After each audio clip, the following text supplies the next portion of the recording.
Gawa naman tayo ng skincare, facial treatment, at same time gamot din sa mga skin allergies at skin problem. Bukod sa mapapakinis nito ang ating kutis, naaalis din ito ang hindi kailangan sa ating balat na nagreresulta ng younger looking. Napakadali lang ng mga sangkap nito. Unahin natin ang oatmeal.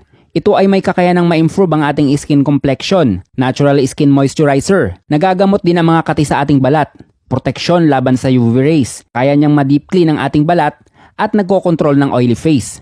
Sunod ang kamatis. Wala nang dapat pag-usapan pagdating sa kamatis. Automatic na yan, maganda sa ating kutis. Lalo na ang aloe vera, isa sa pinakamagandang ilagay sa ating balat.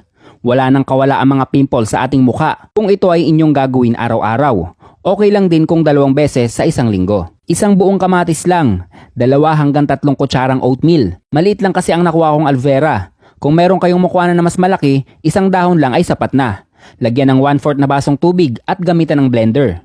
Kung walang blender, tiyagain nyo na lang na paghalu-haluin. Pwede din ito ilagay sa mga singit-singit nyo na maitim at sa batok na tsoko. Napakaganda talaga nito sa mukha.